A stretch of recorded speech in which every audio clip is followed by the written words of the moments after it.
예, 또 창세기 강의 오늘 두 번째 시간입니다. 이 시간은 창세기 5장 그 아담의 자손 계보에 대해서 잠시 말씀을 또 나눠보겠습니다. 창세기 1장 5장 1절 또 2절 제가 말씀을 읽어볼게요. 아담 자손의 계보가 이러하니라. 하나님의 사람을 창조하실 때에 하나님이 형상대로 지으시되 남자와 여자를 창조하셨고 그들이 창조되던 날에 하나님이 그들에게 복을 주시고 그들의 이름을 사람이라 일컬었더라 그랬습니다. 그러니까 가인과 아벨을 만들어 놓고는 사람이라는 말을 하지 아니하는데 이제 아벨 이후부터 사람을 일컬었더라 이렇게 말이 나오죠. 그리고 여호와 이름 불렀더란 말이 나오죠. 셋부터 이렇게 여호와 이름 불렀더라 이렇게 나옵니다. 5장은 아담의 계보를 적은 책입니다. 그 계보라면 이제 그 세페르라는 얘기인데 지게에 가면 이것은 기록된 책이다 그런 뜻입니다. 이 계보 역사는 그 2장 4절에 나온 대략과 같은 단어로 대략, 세페르 이런 뜻이죠. 그 자체가 하나님의 완성된 기록물인 문서나 책을 의미하기도 합니다. 그러므로 신명기 24장 1절에서는 그 이혼증서를 가리킨 말로 이 말을 사용하겠습니다. 이혼증서라는 것은 우리가 이제 세상에서 이혼증서 그런 의미가 아니고 율법과 이혼해야 된다 하는 의미로 기록된 것이죠. 근데 여기에 모양을 보니까 원어는 데무트라는 얘기인데 그 3절에 나오는 모양, 첼랭과는 달리 구체적이고 실제적인 닮은 꼴을 가리키고 있는 말이기도 합니다. 창세기 1장 26절이 때를 지나 27절이 남자는 자카르죠. 여자는 네케바입니다. 자카라 네케바로 창조하시고 하였는데 1장 26절은 항상 이제 문제됐던 구절이죠. 아사로 되어 있어요. 아사 짓다, 조립하다. 아사로 기록되고 형상은 첼렘 아닌 데무트로 여기서는 기록하겠습니다. 그리고 1장 27절인 남자와 여자는 창조, 바라로 말씀하시고 이름을 사람, 아담이라 선포했습니다. 이 사람은 아담이라는 뜻이죠. 선포했습니다. 이는 아담 대신 여인 후손 오실 예수를 또한 지칭한 말씀이기도 하죠. 자세히 보지 않으면 좀 혼선을 빚을 만한 그런 그 원어로는 기록되어 있습니다.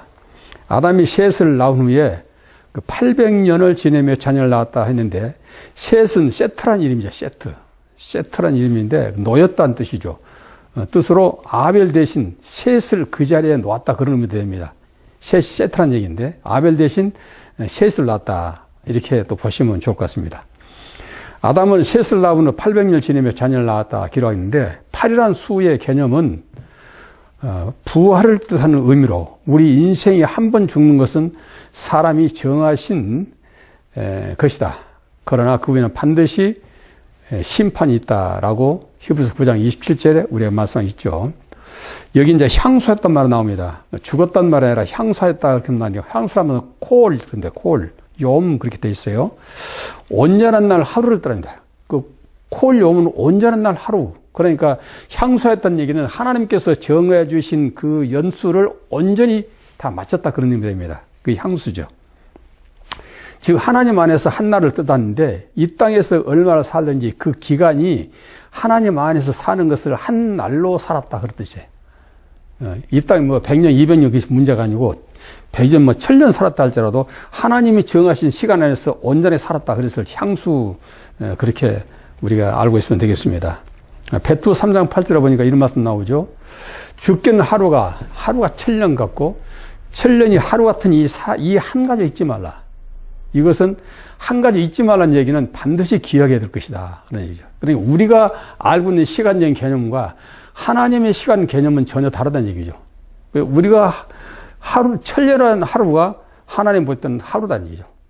하루라는 얘기는 아까 얘기한 대로 하나님이 정하신 안에서 그 연수를 마친 거. 이걸 하루라는 얘기죠. 그래서 향수 또 다시 말씀드렸습니다. 여기 이제 그 계보인데 계보의 이름의 뜻에 대해서만 잠시 그 열거를 해보겠습니다. 그 에노스라는 말은 남성 명사로서 사람, 인간 그런 뜻이고요. 개난도 남성 명사로서 제조자다, 소유자다 그런 의미입니다.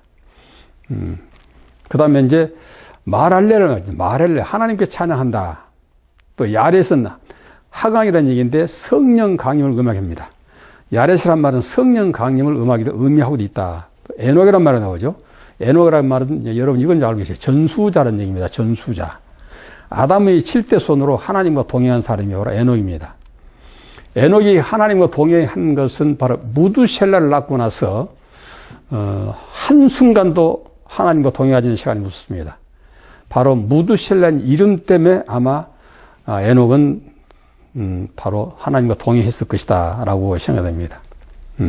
무두셀라 말은 아까 이 말씀 들었는데 투창의 사람은 뜻인데, 투창의 사람은 뜻인데 이 말을 깊이 파자하면 그가 죽은 날 홍수를 보낸다는 뜻이에요. 그가 죽은 날 홍수를 보낸다. 이런 의미의 이름을 하나님께서 에녹에 줬기 때문에 무두셀라를 낳고 나서 한순간도 하나님을 떠나본 적이 없고 항상 말씀과 더불어 동행했다라고 볼 수가 있겠습니다. 그 다음에 라멕이 나오죠. 라멕은 강한 자는 얘기입니다. 강한 자. 셋의 우선이 라멕이 있고 가인의 우선도 라멕이 둘이 나옵니다. 셋의 우선 강한 자는 강한 자는 뜻이고 가인의 우선 라멕은 같은 라멕이지만은 좀 달라요. 무력을 사용하여 사람을 많이 죽이는 아주 그런 의미의 뜻입니다. 가인의 후손 라멕은 무력을 사용하기 전쟁을 좋아하는 자, 아주 폭군 같은 그런 이름의 뜻으로 라멕입니다. 그 다음에 노아죠. 노아는 여러분 잘 아시죠? 안식이죠. 쉬다. 안식, 위안. 이는 아담의 노아는 10대 손으로서 10계명, 하나님의 계명을 상징하기도 합니다. 무두셀라 다시 한번. 무두셀라는 에녹은 65세에 무두셀라였어요. 65세에. 에녹은 하나님과 동행하면서 홍수에 관한 예언을 거룩한 천사들을 통해서 하나님께서 에녹에게 홍수로 세상을 멸망시킬 것을 알게 됩니다. 홍수가 있는 해는 AD 1656년이고 노아의 증조부인 에녹이 65세에 무두셀라를 낳고 그때로부터 300년 동안 하나님 동행했다. 300년 동안 하나님 동행했다. 300년 후에 이제 바로 하나님이 그를 데려가서 이 땅에 없다. 300년이라는 일을 차시해요. 300년이라는 것은 예수님께서 이 땅에 공생애 30년의 기간과 같은 의미도 되겠습니다. 노아 홍수는 BC 2458년, 즉 아담 후 1656년에 노아 홍수가 일어났는데 노아의 탄생과 아브라함 탄생까지의 연수는 약 892년이 기준이 되고 있습니다. 결론은 아담의 탄생부터 노아의 탄생까지는 연수가 1056년으로서 노아의 탄생부터 아브라함의 탄생까지의 연수가 892년의 차이가 생깁니다. 한편 무두셀라는 이름의 뜻을 다시 한번 살펴봅니다. 매우 의미심장한 것을 발견할 수 있습니다. 이름이 히브리어 무두셀라브입니다. 무투셀라브라는 얘기인데 그가 죽을 때 홍수를 보냈다. 아까 말씀드렸죠. 홍수 보냈던 뜻이에요. 그가 600세 되던 해에 홍수가 났으므로 그러므로 무두셀라가 사망한 해와 홍수가 난 해를 같은 해가 됩니다.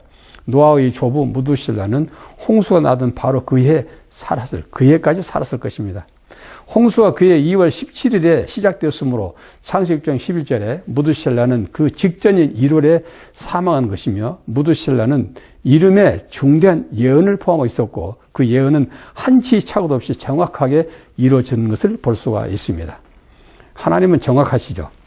하나님께서 에녹에게 처음으로 말씀하신 홍수에 관한 예고는 그의 아들 무두셀라라는 이름을 통하여 계속 반복되다가 그의 손자 라멕을 거치고 마침내 그의 중손자 노아에까지 전승됩니다.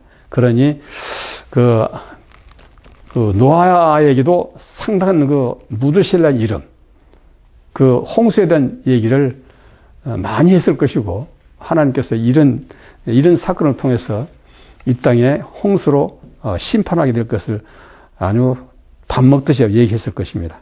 노아는 1056년에 출생했을 때 그의 증조부 에녹은 이미 승천은 없었지만 그의 조부 무두셀라는 369세 때입니다. 그러므로 노아는 필경 아버지와 할아버지와 아버지로부터 홍수에 대한 예언을 들었을 것이므로 추정되며 그에 대비하여 그의 많은 대비를 하고 있었을 것입니다. 그러는 중 어느 날 하나님 그에게 방주를 지으라고 말씀합니다. 창세기 6장 13절 14절이죠. 처음에 에녹에 예고하신 후로 4대 만에 적어도 700년 이상이 지난 후에 비로소 홍수를 대비하여 방주를 짓게 된 것입니다. 자, 셋 보겠습니다. 셋.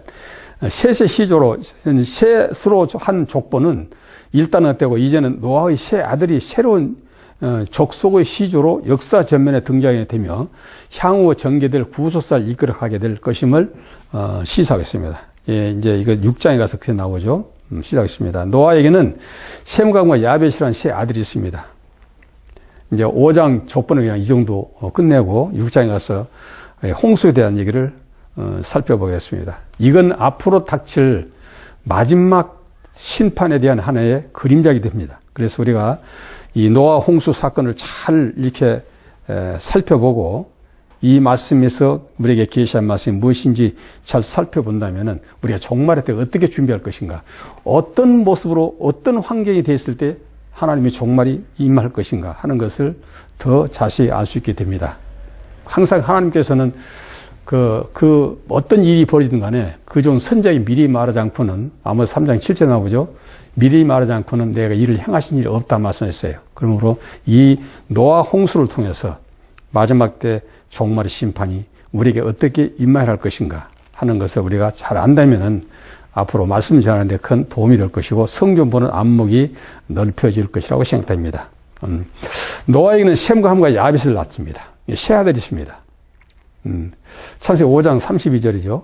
그런데 그들이 이름이 언급된 순서가 그들의 출생 순서인지는 석연치 않습니다.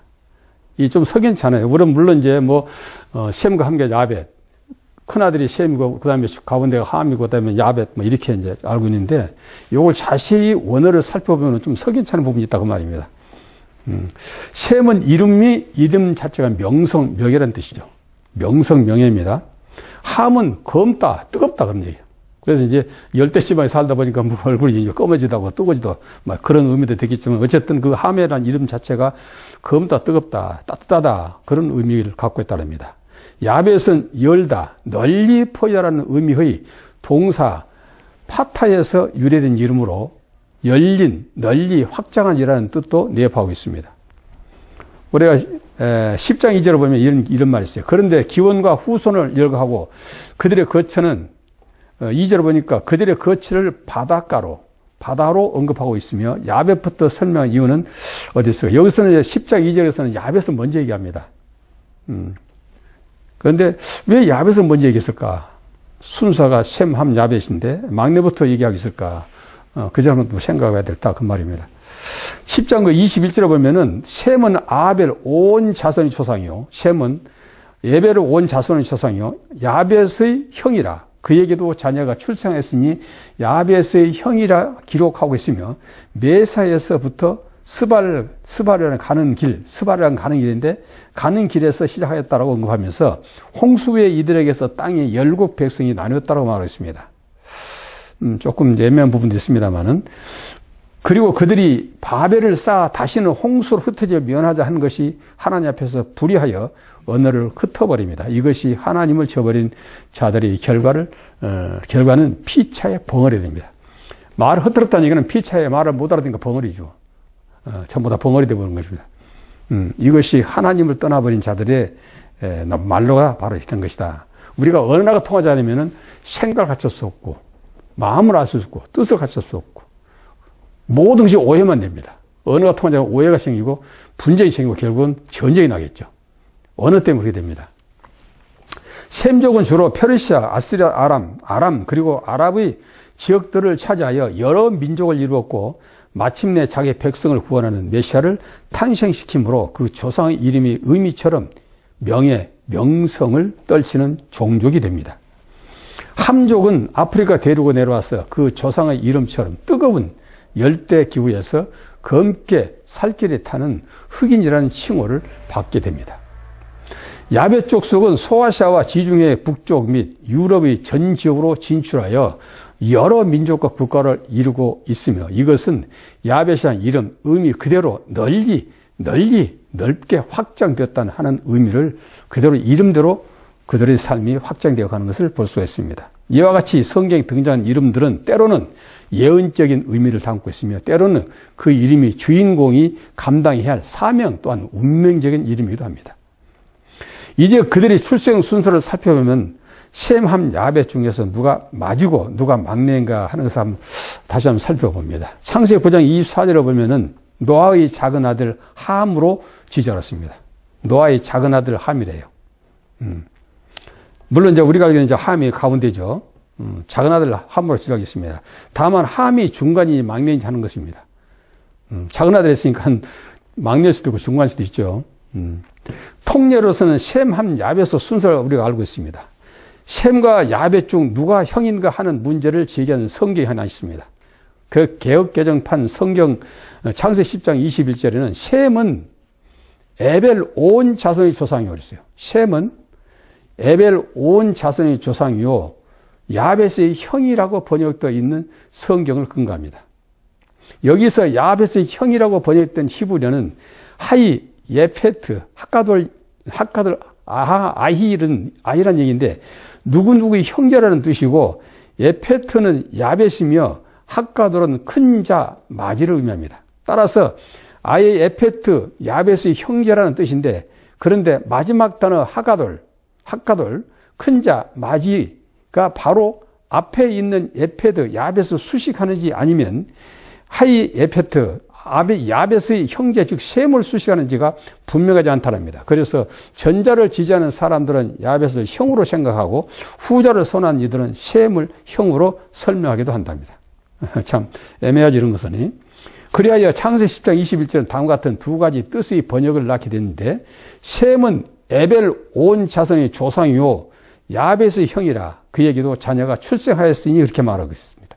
그리고 개역 개정판은 셈은 에벨 서쪽 너머 지역이 에벨입니다. 서쪽 너머 지역 온 자손의 조상이요 야벳은 넓은 지역이라 했어요. 넓은 열려있는 지역입니다.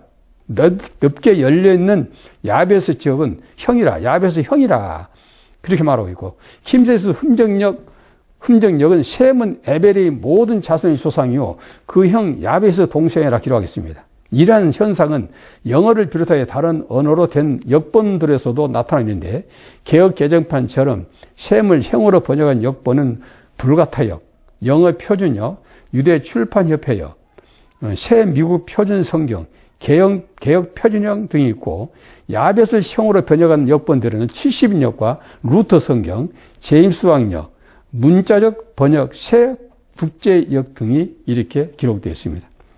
이 문제를 해결하기 위해서는 성경을 좀 더 자세히 살펴보는 것이 필요하겠죠. 창세기 5장 32절은 노아가 500세 된 후 때에 셈과 함께 야벳을 낳았다고 기록합니다. 여기서 잘 좀 봅시다. 자, 500세 된 후 셈과 함께 야벳을 낳았다 기록하는데 노아의 세 아들이 세 쌍둥이가 아니므로 쌍둥이가 아니므로 노아가 500세 때에 첫 아들을 낳은 것을 알 수 있는데 그런데 11장 10절을 보면 홍수 후 2년에 셈의 나이가 100세였다고 한다면 홍수는 노아가 600세 되던 해에 났으므로 홍수 후 2년에 노아는 602세였다 그런 얘기죠. 그리고 그 해에 셈이 100세였다면 그는 노아가 502세 되던 해에 태어났다 그런 얘기입니다. 그게 조금 이제 이 차이가 난 거예요. 500세 때 아들을 낳았다, 새 아들을 낳았다 그랬는데 502세에 셈을 낳은 겁니다. 거기서 이제 많은 학자들이 이제 음익한다 그렇게 말하고 있습니다. 그리고 다른 의미도 있어요. 항상 하나님께서는 첫 아들을 구속사로 사용한 것이 아니라 항상 둘째 아들을 구속사의 주역으로 계속 사용하고 있는 걸 볼 수 있습니다. 그래서 아마 그것 때문에 많은 학자들이 함이 첫째고 셈이 둘째가 아닌가라고 이렇게 이제 말씀부터서 언급한 것 같기도 합니다. 그러면 노아의 아들들은 나이수도 나이라면 야벳, 셈, 함으로 봐야 된다는 주장이 나옵니다. 이리 되면은 야벳, 셈, 함으로 봐야 된다는 주장이 나옵니다. 이 주장은 언급한 학자들은 하나님의 구속사자로 볼 때 둘째 아들을 구속사로 이끌어 가고 있다는 데서 그 설득력을 얻고 있다는 얘기죠. 항상 하나님은 첫째 아들이 아니라 둘째 아들로 계속 구속사를 이끌어 간다. 이것이 하나의 설득력이 있는 거 아닌가라고 이제 학자도 얘기한다 그 말입니다. 하나 참고하시라는 얘기입니다. 예를 든다면 아벨부터 시작하여 이스마엘과 이삭이죠. 이스마엘, 이삭, 그 다음에 여러분 잘 알죠. 에서와 야곱, 그 다음에 사울왕과 다윗왕, 율법과 복음, 또 육의 소관자와 영의 소관자. 이렇게 계속 두 지를 통해서 하나님 후손을 이끌어가고 있다. 이런 사정에도 불구하고 성경은 노아의 세 아들을 열거할 때마다 셈을 맨 먼저 언급했고, 또 셈과 야벳만을 일컬 때도 셈을 먼저 말한 것은 무엇 때문일까 하는 얘기죠. 그것은 필경 홍수 위의 성경 역사의 주인공이 된 아브라함과 그의 후손이 셈의 자손이고, 또한 장차 죄로 죽은 하나님의 백성을 구원할 메시아의 길이기 때문일 것이라고도 주장하기도 합니다. 이는 후일에 장자와 차자의 관계성에 대한 중요한 구속사의 중대 변수가 되기 때문입니다. 다만 성경은 원어를 어떻게 해석하느냐에 따라 달라질 수 있다는 것을 참고하시면 좋겠습니다. 5장 30절에 보니까 라멕은 770세를 향수하고 죽었다고 했어요. 770세라는 것은 777이죠. 우리가 항상 나이나 그 죽은 나이, 이리기도 여기서도 항상 그 구속사 있다고 얘기했습니다. 777입니다. 나이가 무엇을 의미하는가? 이는 7의 하나를 대하면 안식에 들어간다는 뜻인데, 반해 계시록 13장 17절 18절 보면은 누구든지 이 표를 가진 자 외에는 내면을 못하게 하니, 이 표는 곧 짐승의 이름이나 그의 수의 이름이라. 그 이름의 수라. 지혜가 여겼으니 총명한 자는 그 짐승의 수를 세어보라 그랬죠. 그 수는 사람의 수니 666이라. 이거는 666이 나옵니다. 666은 이는 적그리스도 이름을 짐승의 수라 하여 완전수, 승리의 수에서 하나를 부족한 수를 세어봐라. 사람의 수이며 짐승이라는 것을 사람이나 짐승과 같은 자로, 사람이나 짐승을 같은 자로 말하고 있다. 이런 의미에서 사람과 짐승 같은 자로 말하고 있다. 그러니까 우리가 이제 성경에 보면은 항상 마지막 때는 짐승 시대 도래될 것이다. 이런 말씀도 목사님들 많이 합니다. 짐승 시대 도래될 것이다. 그 말씀 그대로 오늘날 짐승이 인권을 앞지르고 있습니다. 너무 놀라운 사건들이 많이 나오잖아요. 상상 외로 제가 작년에 보니까요, 자기 애완견을 때렸다고, 귓바람에 때렸다고 그 동물 애호가한테 그걸 신고를 했어요. 신고했는데 실형을 6개월 받았습니다.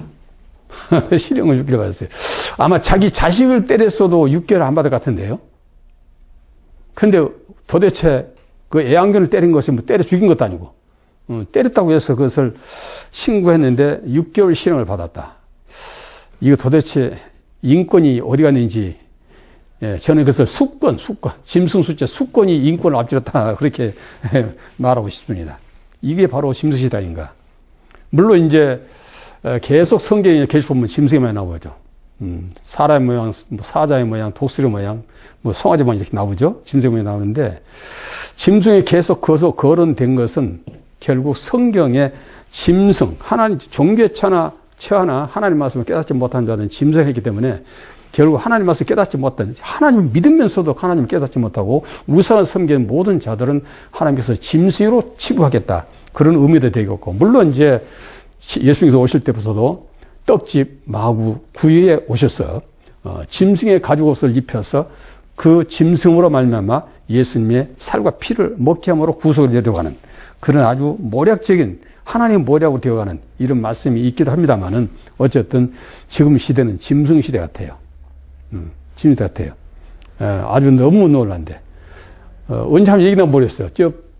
한 목사님 집에 가다가 엘리베이터를 탔는데 어떤 젊은 부부가 이렇게 앞에다 이렇게 이쁜 그 애기 배낭청에 가지고 애기 보에서 둘을 딱 이렇게 안고 있더라고. 모자를 딱 쓰고, 그러니까, 아이고, 뭐 둘이 쌍둥이를 낳아서 부부가 이렇게 새색시 부부가 쌍둥이를 가지고 안고 가는데 참 행복해 보여요. 아주 행복해 보여. 시골 사람들서 아이고, 쌍둥이를 낳았을 이러고 쳐다보니까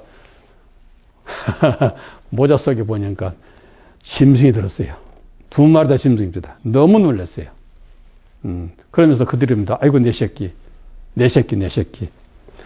그래서 그 말을 묻고 싶더라고요. 당신 아버지는 진돗개요, 셰파트요? 물어보고 싶더라고요. 그런데 그 말이 했다는 또 맞아 죽을 판이니까 제가 말 안 했지만, 이처럼 이 시대는 짐승 정부라는 것을 알 수 있습니다. 그래서 666 이것도 거의 한 짐승의 표다 이렇게 말씀해 있고, 자 지금 제가 한 가지 말씀드리고 싶은 것은 미국의 전화번호 666개 666 번호가 경매에 얼마 팔린지 알고 계십니까? 이거 경매 인터넷 찾아보면 나옵니다. 단 10분 만에 경매를 붙이는데 270만 달러에 팔렸어요. 270만 달러에 경매로 낙찰됐다 합니다. 사단은 이 수를 얼마나 귀하게 여기는지를 우리는 여실히 증명할 수 있는 것이죠. 록펠러 재단 건물에 옥창 꼭대기에 네온사인이 666, 네온사인이 여러분들이 보셨으면 할 겁니다. 유엔 본부 건물에도 666 마크가 있습니다. 그래서 바로 유엔 본부, 과연 그들이 세계 평화를 위해서 일한 것인지 과연 알 수가 없습니다. 계시 13장 15절 18절에 보니까 제가 권세를 받아 그 짐승의 우상에 생기를 주어 그 짐승의 우상으로 말하게 하고 또 짐승의 우상에 경배하지 아니한 자는 몇이든지 다 죽이게 하더라. 그렇죠. 봐, 짐승에 나오죠. 짐승의 우상에 생기를 주어, 물론 다 짐승의 인격체대입니다. 그 짐승의 우상에 말하게 하고 또 짐승의 우상에 경배하지 아니한 자는 몇이든지 다 죽이게 하더라. 짐승의 우상에 말한답니다. 물론 저는 이제 마태복음 24장 15절에 걸어간 것이 가정의 성것을 보들랑 마지막 때인 줄 알라. 유대인들은 산으로 도망하라. 이 말씀이 나오죠. 그래서 걸어간 것이 가져간 것이 선다. 이 말씀을 저는 저 나름대로도 생각을 받습니다. 작년, 재작년에 500주년, 루터 500주년 기념식에서 독일에서 기념식 예배를 로버트 목사가 설교를 했습니다. 그리고 그 로버트 목사가 축도를 했습니다. 그리고 제가 작년에 들은 얘기인데, 신학교 어느 교수가 하는 말이, 우리 한국에도 얼마 되지 않아서 탄에, 바로 인공지능 사람이, 인공지능 목사가 단에 있어서 설교를 할 때가 곧 올 것이다 라는 얘기를 들었습니다. 얼마나 유창하게 설교를 잘하겠습니다. 아마 수많은 사람들이 그 설교 들으려고 모일 것 같아요. 그렇게 되면은, 전도할 필요가 없을 것 같습니다. 그 로봇 하나 사놓으면은 로봇으로 설교한다고 광고하면 되면은 막 도는 사람들이 인산연을 줄 것 같아요. 네, 이런 시대가 지금 도래되고 있습니다. 이것이 바로 짐승 시대의 시작이 아닌가 생각이 됩니다. 그 16절 보니까 제가 모든 자, 작은 자나 큰 자나 부자나 빈곤한 자나 자유한 자나 종들로 그 오른손과 이마에 표를 받게 한다 그러죠. 이마에 표를 받게 한다. 요즘 이제 베리칩이라는 얘기도 많이 나옵니다만은, 물론 베리칩의 기단이다 말은 할 수는 없습니다. 할 수 없지만은 어쨌든 베리칩을 받게 되면은 매매를 못하게 된다 합니다. 그리고 베리칩을 받지 않으면은 어디든지 갈 수가 없다. 그것이 신분증이기 때문에, 오늘날 우리 같으면 신분증 때문에 병원에 갈 수도 없고 외국 나갈 수도 없고 차를 탈 수도 없고 물건을 살 수도 없고 오직 그것이 있어야 된다 하니까 아주 성경에 기록된 대로 짐승표와 유사한 그런 표는 아닌가라고 생각을 해봅니다. 17절 보니까 13장 계시 13, 17절 보니까 누구든지 이 표를 가진 자 외에는 매매를 못하게 하니 이 표는 짐승의 이름이나 그 이름의 수라.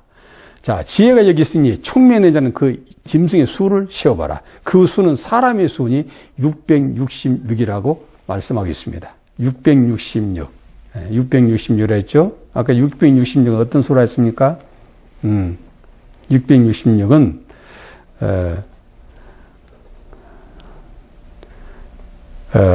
짐승, 우상의 생기를, 우상의 수요, 거의 선자의 수요, 또 요즘 말씀을 변개시키는 많은 사역자들 있죠. 네.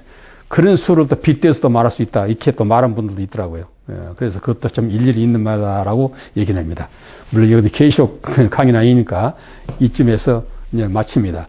우리가 왕상 10장 14절에 보면 솔로몬이 우상을 섬긴 나라들로부터 거둬들인 금의 충수가 여러분 아시죠? 솔로몬이 우상을 섬긴 나라들로부터 거둬들인 금의 중수가 666달란트입니다. 그 당시 다윗 왕이 하나님의 성전을 지키기 위해 수많은 물자를 준비를 했습니다. 어마어마한 물자를 준비해서 솔로몬에게 이전시키고 자기는 세상을 떠나죠. 솔로몬이 대신 하나님 성전과 궁전을 짓게 되죠. 그런데 그때 당시에 그 강력한 그 정말 패권 국가가 된 그 이스라엘이 주변 국가들을 다 이렇게 정말로 그들을 다스리고 있었기 때문에 그들부터 걷어들인 돈이 금으로 666달란트랍니다.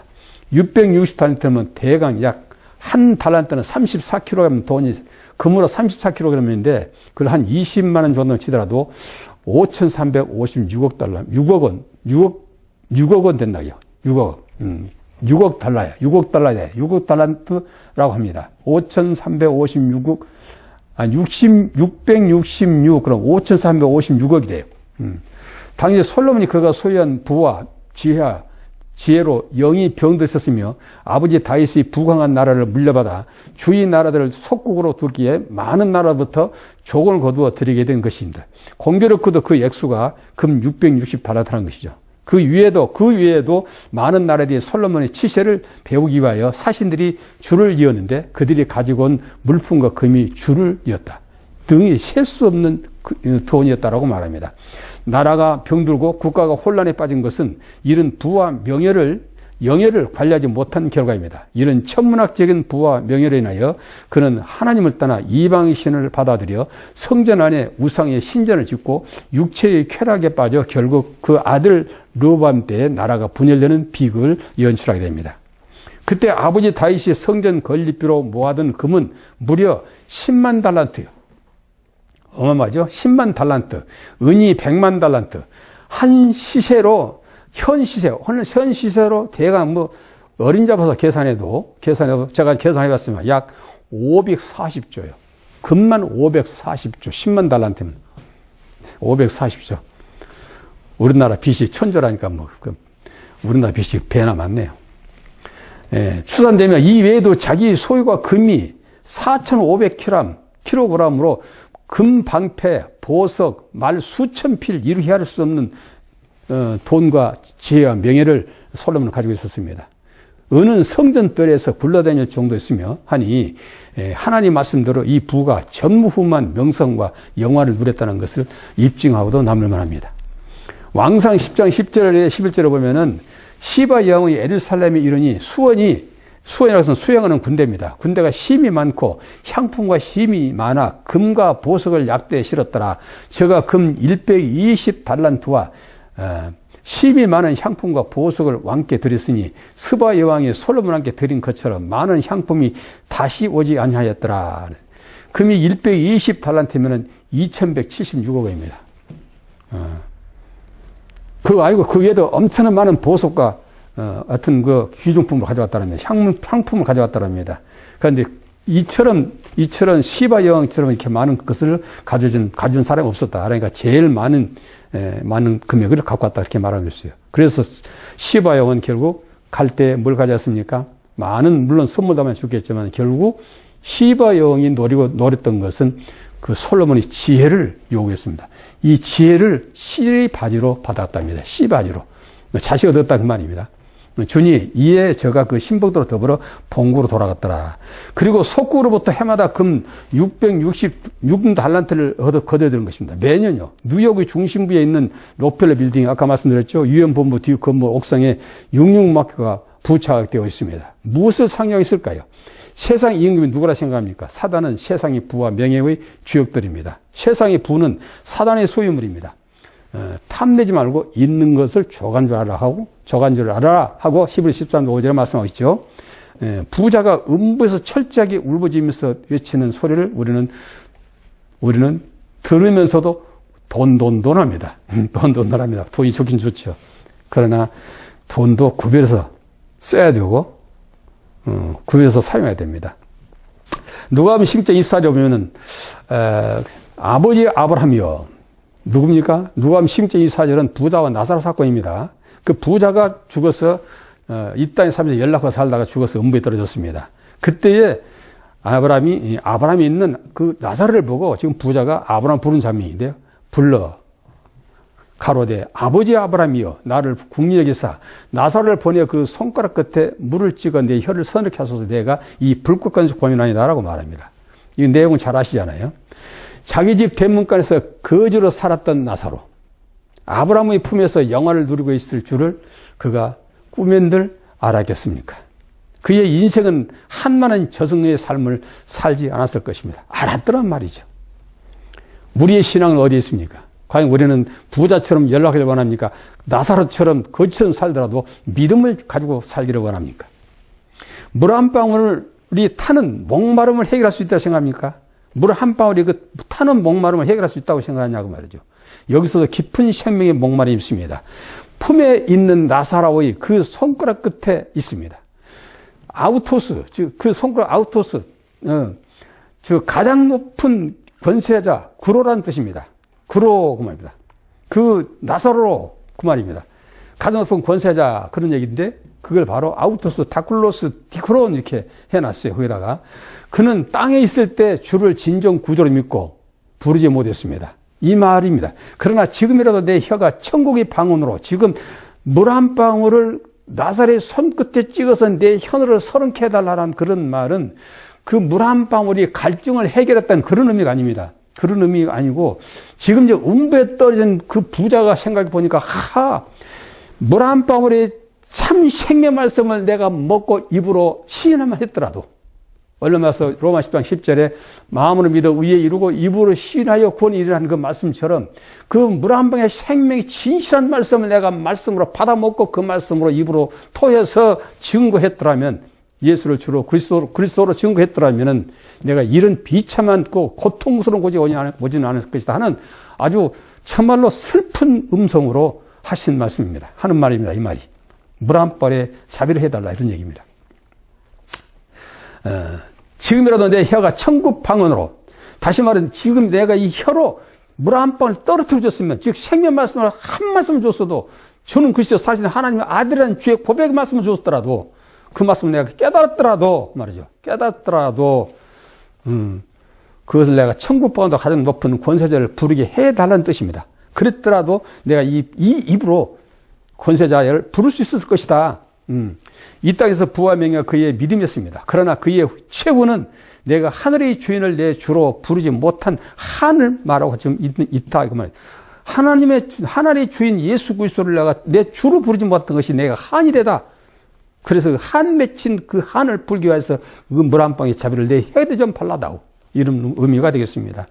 마태복음 10장 24절에 보니까 누구든지 제자의 이름으로 아까 말씀드렸죠. 냉수 한 그릇 하다 주는 자는 진실로 내 이르니 그 사람이 결단선이죠. 바로 이 냉수 한 그릇. 바로 물 한 방울, 이 찬 물 한 그릇. 물 한 방울을 내 혀에, 생명 말씀을 내 혀에 발라만 줬더라도 그런 뜻입니다. 여기는 물론 냉수 한 그릇이 나옵니다. 그렇습니다. 그릇 정도는 배워야 시원함을 느끼겠죠. 한 그릇 정도는 마셔야 좀 시원하겠죠. 한 방울 가지고 무슨 간에 기변을 하겠습니까? 본문은 좀 다릅니다. 중요한 것은 제자 이름입니다. 제자는 생도를 말합니다. 소자 중 하나는 가장 작은 자라는 뜻이죠. 둘이면 더 낫습니까? 이 하나는 누구입니까? 냉수는 아주 찬물입니다. 답답할 때 냉수 한 그릇이면 속이 후련해집니다. 이 말씀을 이해하기 위해서는 잠언 25장 13절을 봅니다. 충성된 사자는 그를 보낸 이에게 마치 추수하는 날의 얼음 냉수 같았어. 능히 그 주인이 마음을 시원케 하느니라. 예. 자, 충성된 사자입니다. 사자는 그를 보낸 이에게 마치 추수하는 날의 얼음 냉수 같다. 추수할 때 얼마나 목마릅니까? 저도 옛날에 추수 좀 해봤어요. 보리도 비우고 논에 가서 나라도 비웠습니다. 정말 그 더울 때입니다. 그럴 때 시원한 냉수 하면 얼마나 좋겠어요. 냉수 어디 있습니까? 물 갖다 놔도 뜨뜻한 물이죠. 그나마 그 물도 좋죠. 예? 그런데 시원한 냉수 하면 기가 막히게 좋아지죠. 바로 그걸 얘기합니다. 충성된 사자는 그를 보낸 이에게 마치 추수날의 얼음 냉수 같아서 능히 그 주인의 마음을 시원케 하느니라. 스가랴 6장 8절에도 북방에서 내 마음을 시원케 할 자는 소자입니다. 라고 말합니다. 마태복음 20장 40절에 예수께서 양과 염소 불러놓고 묻습니다. 내가 줄일 때에 너에게 먹을 것을 주었고 목마를 때 마시하였고 나그네 됐을 때 영접했다. 아까 오전에 잠깐 말씀드렸어요. 자, 벗었을 때 옷을 입혔고 병들었을 때에 돌아봤고 옥에 갇힐 때 와서 보았느니라. 이에 의인들이 대답하여 가로되 주여 우리가 어느 때 줄인 것이나 보고 또 공개하였으며 목마른 것을 보고 마시하였나이까. 또 어느 때에 나그네 되신 거 보고 영접하였으며 벗은 것을 보고 입혔나이까. 그렇죠. 예수님 언제 목마르고 언제 옥에 갇히고 언제 병들었습니까? 그런데 예수님은 그걸 했다고 말합니다. 40절 보니까 임금이 대답하여 가로되 내가 진실로 내게 이르노니 너희가 여기 내 형제 중에 지극히 작은 자 하나에 한 것이 곧 내게 한 것이다. 이 말씀 때문에 오늘날 많은 교회들이 이 말씀을 응하기 위하여 많은 노숙자들 또 이렇게 교도소 또 어려운 독거 노인들 또 어려운 이웃들 많이 찾아봅니다. 물론 찾아봐야 됩니다. 그런데 이 말씀을 응하기 위해서 찾아봤다면 큰일 납니다. 그건 전혀 다른 말씀이라고 말이죠. 예수님은 생수의 주인인데 목마른 사셨습니다. 예수님은 많은 우주가 다 자기 것인데 예수님은 나그네 될 일이 없습니다. 예수님은 의인 중 의인이고 의사 중 의사인데 병들 이유가 없습니다. 예수님은 만물을 소유하신 분이 뭐 옷이 없거나 이렇게 헐벗거나 그런 일이 있을 수 없습니다. 그런데 예수님은 그걸 말씀하십니다. 그러니까 내 형제 중에 지극히 작은 자 하나에게 한 것이다 말씀하십니다. 지금 여기서 중요한 것은 내 형제입니다. 형제가 누구냐? 형제. 우리가 히브리서 2장 11절에 보면은 거룩한 자와 거룩함을 입은 자가 다 하나에서 난 자라. 내가 너희를 형제라 부르는 것을 내가 부끄러워하지 않는다 했습니다. 예수님께서 제자들 향하여 너희들은 내 형제야 말합니다. 형제. 형제라는 것은 그냥 뭐 이렇게 한 엄마 밑에 나왔다는 그런 형제와 차원이 다릅니다. 하나였던 것이죠. 하나. 하나님 안에서 말씀으로 있을 때 하나였다 그런 얘기입니다. 그래서 내가 너희를 형제라 부르기를 부끄러워하지 않는다. 그렇게 말씀하셨습니다. 그럼 과연 지극히 적은 형제는 누구였을까요? 그 말이죠. 이번에 예수님께서 이 땅에 오실 때 지극히 작은 자로 왔다 그랬습니다. 그래서 소자가 내게 오는 것을 거절하지 말라. 이 소자가 바로 나다라고 말씀하셨고 이사야 53장 5절에서도 2절 53장 2절 3절도 여는 순같이 아주 보잘것없고 볼품없고 물품 저것도 없이 풍채도 없고 이런 모습으로 왔기 때문에 많은 사람들이 그를 피해갔다고 말했습니다. 피해갈 정도로 보잘것없고 나약한 모습으로 오신 분이 예수입니다. 바로 그가 지극히 적은 내 형제다라고 말씀하십니다. 그래서 내 형제를 사랑하라 하는 얘기는 결국 너희들이 나를 사랑하면 나를 형제로 사랑하면 그런 뜻이죠. 여기서 잘 이해를 하시기 바랍니다. 그러므로 예수 그리스도를 소유한 자, 예수 그리스도를 내와 더불어 같이 하는 자, 그 자가 바로 가장 작은 자의 형제가 될 것이다. 그런 얘기가 되었습니다. 그러니 자에게 입히고 먹이고 한다는 얘기죠. 자, 그 다음에 지금 누구에게 했습니까? 지금 지극히 적은 소자가 한 것이라 하십니다. 그러면 내가 누굽니까? 바로 예수, 내가 너희들 중에 가장 작은 자로 왔다. 이렇게 말하고 있죠. 내가 너희들이 발을 씻긴 작은 자로 섬기러 왔다. 발을 씻긴 선자, 가장 적은 자죠. 중요한 것은 형제, 제자로 칭하는 자들은 다 작은 예수다 이 말입니다. 어렵습니다. 예수 안에 들어가면 폭풍도 벼락도 피할 수 있습니다. 우리 주님이 목마르다, 옥에 갇혔다, 나그네 됐다, 병들었다, 헐벗다 이 뜻을 우리가 정확히 알고 있어야 됩니다. 이것은 모르면 다 염소짱 납니다. 염소들은 우리는 다 하였습니다. 하나 양들은 한 일이 없다. 정반대를 말합니다. 그러면 양들은 다 지옥불에 던져져야 하겠습니다. 하지 않느냐 그 말이죠. 입으로 시인했다고 되는 것이 아닙니다. 주님이 인정해야 되는 것이죠. 또한 부자 청년의 모습을 보겠습니다. 마태복음 19장 20절 22절도 청년이 가로되 이 모든 것을 내가 지켜 싸우니 아직도 무엇이 부족하니까 그랬어요. 지금 영생에 대한 것을 알고 싶어서 예수님을 찾아갔어. 선한 선생이요, 내가 어떻게 하면 영생을 얻을 수 있겠나이까? 너 계명 지켰어? 예, 어릴 때부터 지켰나이다. 뭘 지켰냐? 땅땅땅 얘기합니다. 6절부터 얘기합니다. 살인하지 않았습니다. 간음하지 않았습니다. 도둑질하지 않았습니다. 거짓말하지 않았습니다. 내 부모를 공개했습니다. 이렇게 쭉 들이댑니다. 거기서 우리가 또 알아야 할 것은 예수님께서 1, 2, 3, 4 계명을 그에게는 묻지 않았습니다. 그것은 1, 2, 3, 4 계명, 우리가 지키는 계명이 아닙니다. 예수님 자신이 1, 2, 3, 4 계명을 가지고 오셨습니다. 그래서 청년에게 그걸 쑥 빼고 6계명부터 시작해서 마지막 5계명까지를 물어봤습니다. 그때 내가 어렸을 때는 다 지켰나이다. 잘했도다. 칭찬했습니다. 그러고 나서 한 가지 부족한 게 있다. 그랬습니다. 무엇이 부족했습니까? 예. 네 소유를 팔아서 가난한 자를 주고 나를 따르라. 그래야만 내가 너에게 부활을 주겠다. 그랬습니다. 이 부자는 잘 알았더라면, 과연 이 소유가 무엇인지 알았더라면, 그가 쓸쓸히 예수님을 계명을 다 지키고 나서도 떠나지는 않았을 것입니다. 그는 평생 본 재산을 자기 소유로 알았기 때문에 그 소유를 가난한 자에게 주고 올 수 없습니다. 형제에게 준 것도 아니고 가난한 자에게 주고라. 그것 때문에 근심하며 떠났다는 말씀이 있습니다. 우리가 창세기 15장 보면은 소유와 재물이 따로 나옵니다. 하나님께서는 아브라함은 이삭에게 소유를 주었고 그의 서자들에게는 재물을 줘서 동국으로 보냈다는 말씀이 나옵니다. 그러므로 소유는 하나님께 주신 믿음입니다. 바로 소유 자신과 예수 그리스도의 소유입니다. 예수를 소유해버리면 만국을 소유한 것입니다. 만인을 소유한 것입니다. 그러나 그 부자 청년은 이걸 알지 못하기 때문에 근심하며 떠났더라 말씀하십니다. 그러므로 우리가 성경 말합니까? 영생은 유일하신 참 하나님과 예수 그리스도를 아는 것이다. 제발 알아. 내 백성 지시를 망한다다. 제발 다 알아. 근데 오늘날 사람들은 많은 분들이 다 안다고 생각합니다. 안다 셉니다. 그러나 고린도 8장 2절을 보면 네가 무엇을 알고 있느냐? 네가 안다는 것이 진짜 아는 것이야.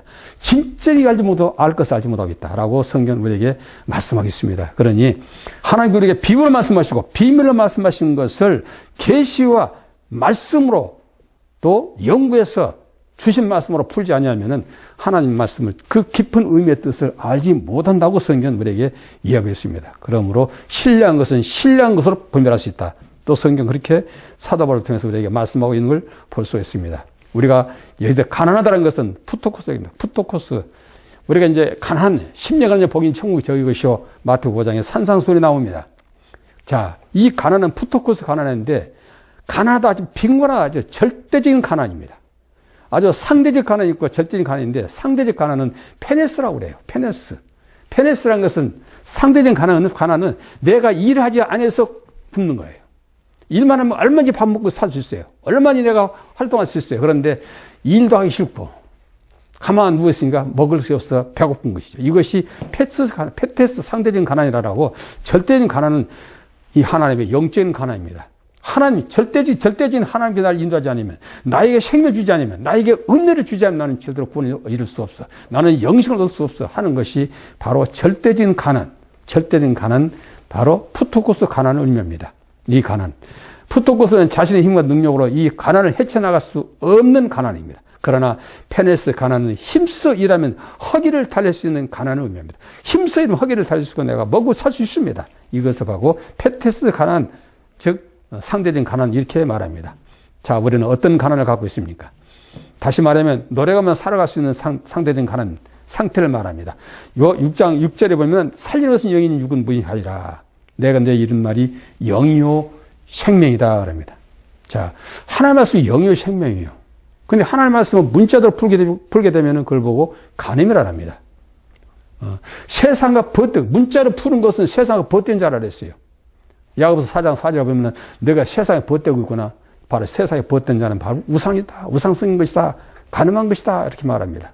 그래서 우리는 이 문자적인 말씀을 문자로 물론 문자도 풀어야 되겠죠. 문자를 통해서 위에물을 볼 수 있어야 돼요. 아랫물을 통해서 위에물을 볼 수 있어야 그것이 바로 진정한 말씀 해석이 되는 것입니다. 우리는 말씀의 의미를 잘 깨달아서 정말 하나님께서 뜻대로 사는 자가 천국을 냈으니까 그 뜻이 무엇인지, 영적인 것이 무엇인지, 영적인 예배가 무엇인지를 반드시 알아서 하나님 기뻐하시는 산제사, 하나님을 기뻐하며 하나님을 마음을 시원케 되는 시원한 제사, 그런 제사를 드릴 수 있는 여러분 되기를 진심으로 부탁을 드립니다. 우리는 노홍수를 통해서 참으로 350년을 지냈고 950세를 향수했다 합니다. 여러분들이 이렇게 노아처럼 물에서 건짐이 된 주의 생도와 주의 종들이 되어서 아버지를 영화롭게 할 수 있는 참으로 많은 사람들에게 갈급한 자들에게 생명을 공부할 수 있는 하나님 귀한 종들 되기를 예수님으로 축원합니다. 마치겠습니다.